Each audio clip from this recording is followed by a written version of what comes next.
नमस्कार विद्यार्थियों, कैसे हो आप सब। आप सबका स्वागत है हमारे YouTube channel online school paper के अंदर। आज मैं आपके लिए लेकर आया हूँ annual examination class 9 subject English का मॉडल पेपर, जो आपको आने वाले कल के एग्जाम के लिए मोस्ट इंपोर्टेंट पसंद रहेंगे। तो आप सबसे निवेदन है कि वीडियो को पूरा देखें और चैनल को सब्सक्राइब करें। चलो वीडियो शुरू करते हैं। Read the following passage carefully and answer the question that below. नहीं, आपको इस पैसेज को ध्यानपूर्वक पढ़ना है और आगे दिए गए प्रश्नों का उत्तर देना है। ये मोस्ट इंपोर्टेंट प्रश्न रहने वाला है। ये पूरे पैसेज को आपको ध्यानपूर्वक पढ़ लेना है और पढ़ लेना है, और आगे जो प्रश्न है उनको ध्यानपूर्वक इसमें से ढूंढ लेने। ये प्रश्न है 10 प्रश्न आएंगे और 10 को आपको ध्यानपूर्वक उसमें से ढूंढ कर लिख लेने। दूसरा प्रश्न, दूसरे के अंदर भी पैसेज दिया हुआ है। Read the following passage carefully and answer the question given below. यानी इस पैसेज को आपको ध्यानपूर्वक पढ़ना है और आगे पूछे गए प्रश्नों का उत्तर इनमें से ढूंढ के लिखना है। ये आपके लिए मोस्ट इंपोर्टेंट प्रश्न रहने वाले हैं। ये पूरे प्रश्न उत्तर इस पैराग्राफ में से लिखने हैं, ठीक है। आगे सेक्शन बी के अंदर कुछ दिए हुए उसको पढ़ने। Imagine that you are Seema, यानी खुद को सीमा माना। Write a letter to your Mahima inviting her to attend your elder sister. अपनी बहन की शादी को लिए इन्वाइटिंग लेटर आपको देना है, उनको एक लेटर लिखना। You many touch upon following upon, यानी 4 पॉइंटों का इस्तेमाल करते हुए। इसके अथवा के अंदर एक एप्लीकेशन दी हुई है। यू आर रवि, खुद को रवि मानते हुए गवर्नमेंट सेकेंडरी स्कूल अलवर का छात्र मानते हुए, ठीक है। एक एप्लीकेशन लिखनी है और अपने हेडमास्टर को मेल करनी है, ठीक है। ये दोनों में से कोई एक करना मोस्ट इंपोर्टेंट पर्सन है। आगे आगे लिखो, after 2 days your school is going to celebrate the Republic Day. यानी गणतंत्र दिवस का 2 दिन बाद सेलिब्रेट है और उसके लिए आपको एक स्पीच तैयार करनी है, ठीक है। 60 से 80 शब्दों के अंदर। तो आपको याद कर लेनी है। ये मोस्ट इंपोर्टेंट पर्सन है। किताब से ढूंढकर, आपको पासबुक से वगैरह से ढूंढकर याद कर लेनी है। आगे आगे 5वां person, write write a story in 50 to 70 word using the outline below and a suitable title and moral to it. यानी इस कहानी को आपको सुटेबल टाइटल के साथ आपको इसकी शिक्षा भी इसमें लिखनी है। इससे कौआ और लोमड़ी वाली ये कहानी है, ठीक है।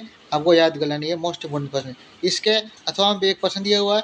Write a dialogue between teacher and habitually late comer comer student. यानी कोई एक लड़का है जो हमेशा अपनी आदत के कारण लेट आता है, उसकी आदत को सुधारने के लिए कुछ हिंट उसको देने हैं, ठीक है। ये मोस्ट इंपोर्टेंट पर्सन है। इन शब्दों की सहायता से आपको लिखना है। आगे सेक्शन बी के अंदर व्याकरण संबंधी प्रश्न है।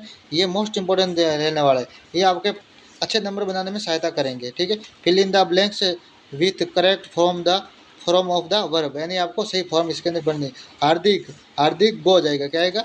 हार्दिक goes to gym daily. Hardik goes to gym daily, यानी वो रोज जिम जाता है, ठीक है। आगे वंशिका कैम आएगा, अगले खाली हर टू डे एगो, ठीक है। वो 2 दिन में आने वाली, ठीक है। उदयबान इज रीडिंग आएगा, ठीक है। उदयबान इज रीडिंग आएगा। रीडिंग READING रीडिंग, ठीक है। ING वाला आएगा, ठीक है। आगे आगे नीड्स विल कम, क्या आएगा? विल कम आएगा, विल कम खाली जगह needs will come here tomorrow, ठीक है। आगे इफ आई खाली जगह were a bird I would fly in the sky. ये मोस्ट इंपोर्टेंट पर्सन है ना, वर इसके अंदर आएगा। आगे fill in the blanks a verb in agreement with its subject, ठीक है। वी के साथ हमेशा हैव का प्रयोग होता है, ठीक है। वी हैव ईटन फूड, ठीक है। The cattle is grazing, cattle is का प्रयोग होगा क्योंकि ये एक पसंद है। Not only she but also I के साथ वांट का प्रयोग, आई वांट आएगा, ठीक है। वांट दिस पेन, ठीक है। वो उसको पेन को लेना चाहता है, ठीक है, हमेशा, ठीक है। आगे खाली जगह दिया नया नया नया एक लड़की है, एक वचन इज आएगा। नया इज ए ब्यूटीफुल गर्ल, ठीक है। हु आर दोज गर्ल, ठीक है। क्योंकि ये बहुवचन का प्रयोग हुआ है तो इसलिए आर का प्रयोग हुआ। Choose the suitable determiner of following, यानी डिटरमाइनर का प्रयोग करना है, ठीक है। आगे रोहन इज ए MP, ठीक है। शी डिड नॉट, यानी रोहन इज ए MP, तो ऑप्शन नंबर से ए का प्रयोग होगा, ए आएगा, ठीक है। रोहन इज ए MP आएगा, ठीक है। She did not do any work आएगा, ऑप्शन नंबर सी आएगा, ठीक है। He has hardly any money, यानी कोई भी पैसे को, हमेशा कोई भी काम हो वो हमेशा हमें हार्डली लगता है, ठीक है। He is a he has few friends, यानी वो एक क्रिमिनल है, ठीक है, और वो कुछ फ्रेंड है, ठीक है। My father is AUDC, my father is UDC, option number A सही है। ये मोस्ट इंपॉर्टेंट प्रश्न आगे। Choose the correct preposition of followings, यानी आगे हमें सही प्रीपोजिशन लिख दें। The the book is, the book is the book is on the table, book है वो टेबल के ऊपर है। ये मोस्ट इंपॉर्टेंट प्रश्न है, ऐसे प्रश्न परीक्षा में प्रश्न देखने को मिलेंगे। आगे आगे लिखो, the stood between her husband and son, यानी वो है खड़ी है किन के, अपने बेटे और पति के बीच में, ठीक है। Son came by train, came by train, train के द्वारा आता है, ठीक है। Raman is good in physics, यानी रमन है वो फिजिक्स के अंदर अच्छा है। He is afraid of dog, वो कुत्ते से घबराता है, ठीक है, भयभीत होता है। ये मोस्ट इंपॉर्टेंट प्रश्न है। आगे 10वां के अंदर पैराग्राफ दिया हुआ, इसको ध्यानपूर्वक आपको पढ़ लेने हैं रोक रोक के, और आगे पूछे गए प्रश्नों के उत्तर देने हैं। ये प्रश्न, ये मोस्ट इंपॉर्टेंट प्रश्न रहने वाला है। आगे आगे 11वां के अंदर आपको किताब के प्रश्न होंगे, ये मोस्ट इंपॉर्टेंट प्रश्न होंगे किताब के प्रश्न।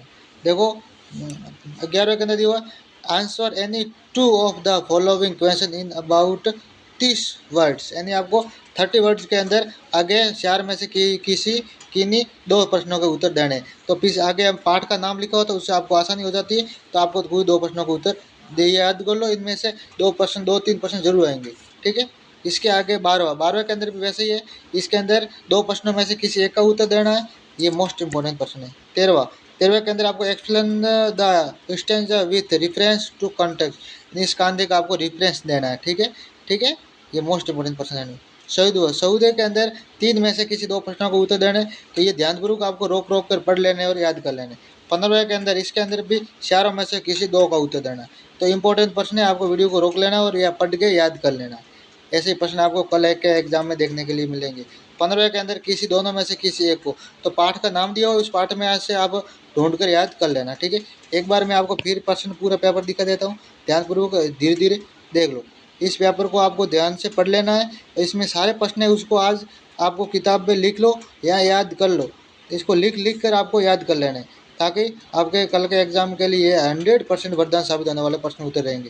देखो कहानियाँ वगैरह ये सब जो कुछ दिया हुआ है, धीरे धीरे इसको वीडियो को रोकते जाओ और याद करते जाओ। मैंने सारों का उत्तर बताया है जो बताने लायक थे, बाकी को आपको स्वयं को ढूंढना है। और किताब वाले प्रश्न है तो आप किताब के पाठ का ये नाम लिखा हुआ है और पाठ के अनुसार आप ढूंढ सकते हो, ठीक है, ढूंढ कर याद कर लो। इनमें से आपको लगभग 60% जो प्रश्न है वो आपको परीक्षा में देखने को मिलेंगे।